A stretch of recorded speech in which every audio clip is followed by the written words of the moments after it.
Tonight, we will shed light on the dark truths hiding behind hospital walls. A morgue intern's chilling visit, a nurse's mysterious steps in the middle of the night, and a ghost patient who disappears and reappears in the system. This is exactly what you will hear in this video. But do you think these are just hallucinations caused by fatigue? Or did something truly unexplainable happen in that place where the boundaries of death are blurred? The sterile yet eerie atmosphere of hospitals, combined with the silence of the night, can create situations that push the limits of the human mind. A hand on the door handle, whispers from empty rooms, even ghostly recordings on digital systems. Sit back, turn off the lights, and get ready to face your fears. Story 1. Visitor at the morgue. I was doing a forensic internship. It was one of the hardest internships at university. The morgue was a cold and gloomy place, but I had to learn the job. I was going to spend many years here, so I had better hurry up. Dr. Max was experienced. I trusted him. For the first 2 weeks I worked the day shifts, and everything was fine. As cold and scary as it was daytime, so I had no problem getting in and out of the morgue. But at night, at first, I was learning autopsy procedures, writing reports. But in the 3rd week, one was assigned to the night shift. It's usually quiet, Dr. Max told me. Only emergencies happen. I wish it hadn't been such a quiet night. It all started with that silence. I was alone in the hospital that night. Dr. Max was at home, but his house was very close to the hospital. I would only call him in case of emergency. The morgue was downstairs, very quiet. There was no sound except the slight hum of the refrigerated apartments. It was about 11:30 at night.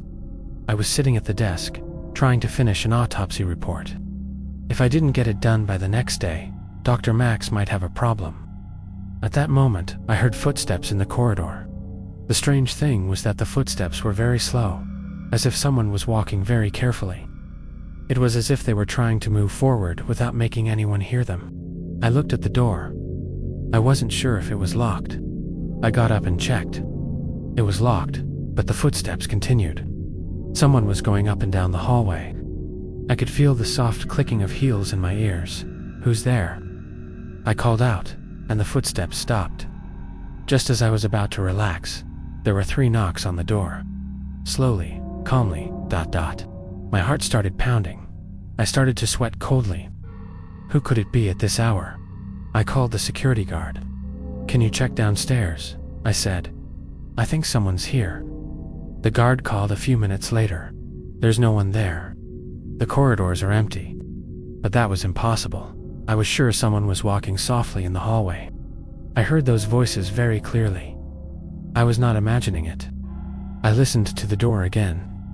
Now there was a strange sound coming from the other side of the door, as if someone was whispering. Was someone just trying to show themselves to me? I took courage, put my ear to the door again, and listened. A very faint but continuous whisper. I couldn't understand what it was saying, but it sounded like a human voice. I was sure now that someone was there, but how could I prove it to anyone else? I also started to worry about what if he heard me until I called someone. I broke out in a cold sweat. Being alone in the morgue at night was already scary, and these voices. At 12:45, the voices stopped. I felt a little relieved. Maybe it was the security guard passing by. But if so, why did he check the cameras and tell me no one was there? I was trying to calm myself down, but it was very difficult. There was still a great uneasiness inside me. At that moment, one of the ice-colored refrigerated apartments made a strange noise. It sounded like the door was opening and closing. I went and checked. They were all closed. But apartment number 7 seemed a little colder. The body inside, Adrian, an old man, had been brought in 2 days ago. How could such a sound come from a body that had been there for 2 days? There was a note on his door. Family not present. Not received. I noticed a strange detail. The position of the body seemed to have changed a bit. Of course it was not possible, but it looked different. I was looking at the body with feelings of anxiety, fear, and curiosity. I didn't even know how to react. I decided to call Dr. Max, but there was no signal. The signal was weak in the morgue anyway. I had to go upstairs.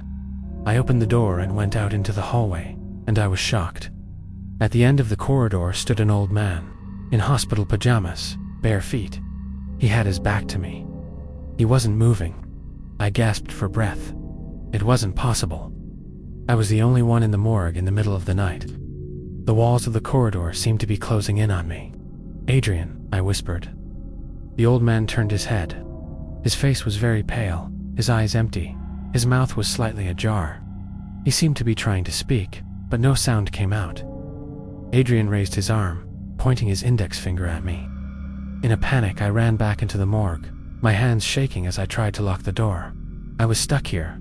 I had to do something. I immediately checked cooler room 7. Adrian was there. He hadn't moved at all. But what I saw in the hallway was very real. Same face, same build. I couldn't have imagined it. I finally called Dr. Max. "I'll be right there," he said when he heard my voice. Would he believe me if I told him everything? I could show him the security camera in the hallway as proof, but none of the security cameras in the hospital had been working for the last few days. When Dr. Max arrived, I told him everything. He listened, then looked at Adrian's file. This man lived alone. He had a heart attack at home. Neighbors found him the next day. No family, no relatives. "Maybe his soul is restless," said Dr. Max. "Sometimes there are cases like this, especially when people die unclaimed. When burial is delayed, ... He implied that he was waiting to be buried as soon as possible. But how was that possible? I mean, was what I saw real? Dr. Max left, leaving my questions unanswered. After that night, my morgue internship was over. But I never forgot Adrian. When I think about him, I get goosebumps. I wonder if I really saw him. Or was it the effect of fatigue and stress? In this profession, sometimes we encounter things we can't explain. When you work so closely with death, the boundaries can blur. If you have a friend working in the morgue, tell him to be careful. Either they see things that are real or things that are not real. Pay attention not only to medical procedures, but also to spiritual preparation, because some of the deceased may still be with us. Hard to believe, isn't it? But remember, there is always something beyond the walls of a hospital. Now we move on to our second true story, where we will follow the mysterious footsteps of a nurse and an invisible hand reaching for a doorknob in the dead of night. Are you ready? Story 2. The Old Nurse. He had heart surgery about a year ago. It was open heart surgery. They replaced his heart valves. It was a serious operation. I decided to stay with her in the hospital as a companion. By 12 o'clock at night, the nurses had made their last checks and the corridors were quiet. My mother was exhausted and sleeping. I was sitting on the couch, answering incoming messages on the phone. The hospital room was on the 5th floor. The lights of the city were visible through the window. Everything was normal, until the clock struck 2:13. A strange sound came from the corridor. It wasn't footsteps, exactly. It was more like the sound of something on wheels being dragged. It stopped for a moment. After a short while, it started again. It quickly passed by our room and disappeared towards the end of the corridor. At first I thought it was a nurse pulling an IV stand. But who works at 2 o'clock in the morning? I succumbed to my curiosity and opened the door. The only thing making noise in the hallway was the fluorescent lamp, and it was completely empty. Accompanying it, as always, was the green emergency exit light.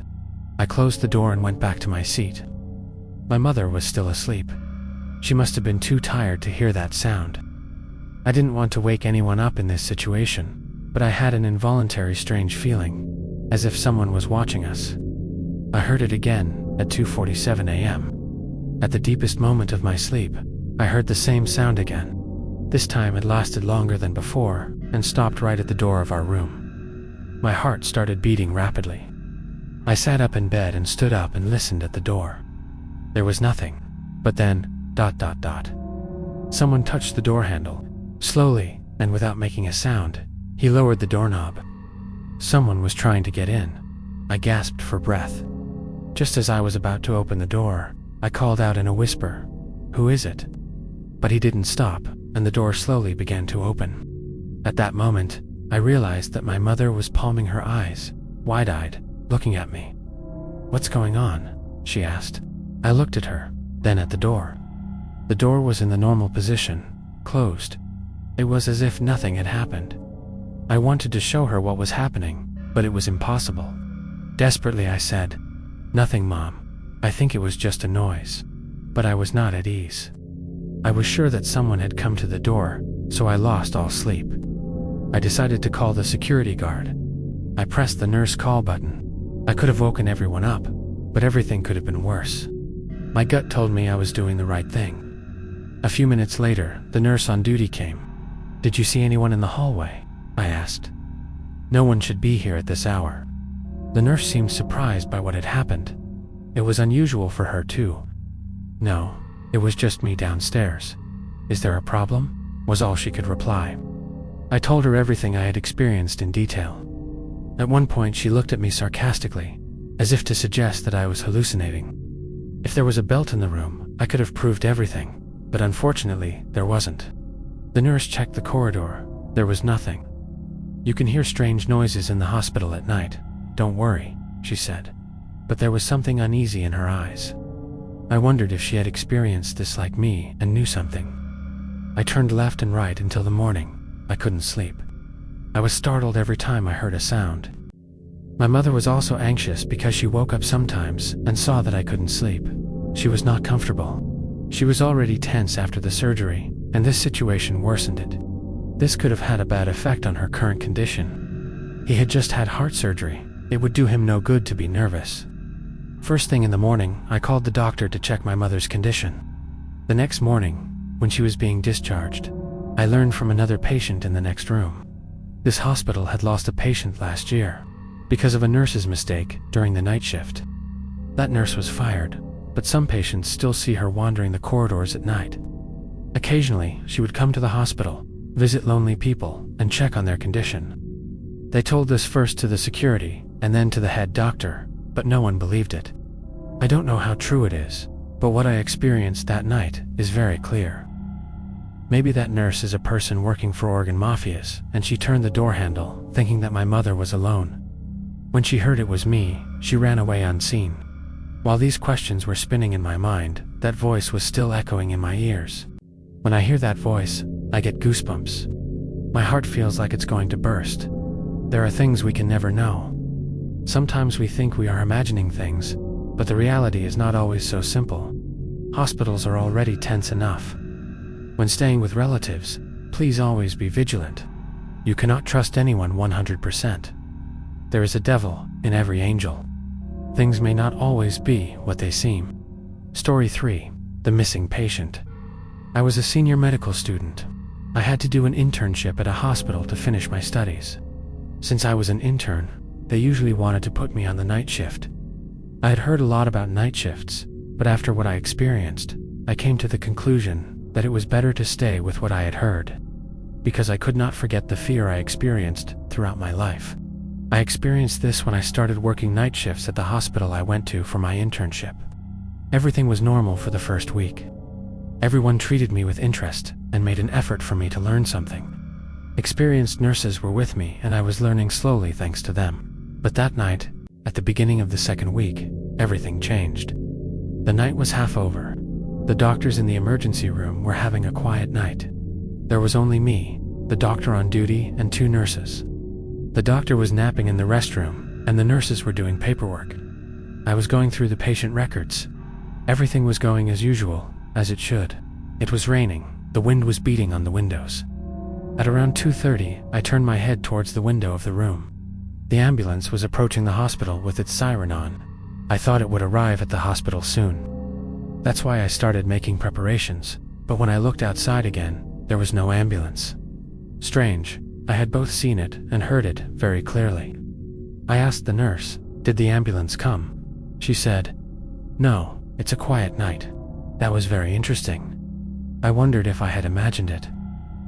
Just then, an alert popped up in the computer system. New patient record, Willem, 45, traffic accident, room 7. I showed it to the nurse. She was surprised. How did the record get entered at this hour? No one's been in there. The nurse and I went to room number 7. The room was empty. The bed was neat, as if no one had slept there. It was strange because the patient was still in the system, and his vital signs were being updated. Heart rate 78, blood pressure normal, breathing regular. "It must be a system error," the nurse said. But her voice was shaky. The room was startled by this situation, that was clear. After we both looked at each other for a while, we went to the doctor and woke him up. He was surprised too. "Delete the records," he said. "Technical error." This was the first time such a technical error had happened to us. And at such an hour, but the record wouldn't erase. It came back every time, and the patient information kept being updated, as if there was a real patient. My heart started beating fast. This wasn't normal. No one could believe what we were going through. I suggested to the doctor that the technical team should come, but he refused, saying it was a minor problem. The truth was that the doctor was also scared, but he was trying to trivialize it so as not to show it. At 3:15, the system warned again. "Patient evacuated, room 7. We ran to the room. It was empty again, but this time the bed was a mess. The sheet crumpled, the pillow dented, as if someone had stayed here for a while, actually slept here and left.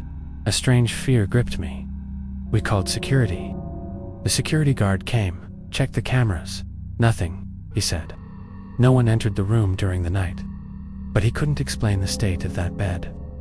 Things were happening that everyone witnessed, but no one knew about. No one dared to say. Until morning I was afraid to pass by that room. When I had to, I turned my head and ignored it. I didn't dare to look, because I was afraid of seeing a movement or a reaction and losing my mind. The nurse seemed to feel the same way as me. She seemed tense all the time. Her brow was furrowed, her color had faded, and she was moving fast. When the morning shift came, I explained the situation to the nurses, who were old nurses in this hospital. The other nurses, who were experienced, listened. Angela was the most experienced of them all. Then she spoke with a serious expression. "Such things have happened in this hospital before. Last year, a car accident patient came in. His name was William. He was operated on, but we couldn't save him. The day he died, the records were mixed up. I wonder if William was still there." I got goosebumps. "Is it the same name?" I asked. "Yes, and he always slept in room 7. His parents were so upset. They were screaming, 'Why couldn't you save him?' We told them we did everything we could, but they didn't believe us. After that day, as much as I don't want to, I am always nervous during night shifts. Even if it is a different patient, I walk quickly when I pass by room 7. Even if no one is there, I feel like I can hear faint voices from inside the room. Maybe I am imagining things. Maybe everything is a game in my mind. Maybe it's all fatigue. But one thing is true. What I experienced that night was very real. The system errors, the empty bed, everything was so strange. I still can't get my head around it. In the medical world, there are things we can't explain. Sometimes even technology gives us strange signs. I have a piece of advice for my friends working in hospitals. Always look for logical explanations. But in some cases, if you can't find an explanation, accept it as normal. Because in this job, especially on night shifts, anything can happen.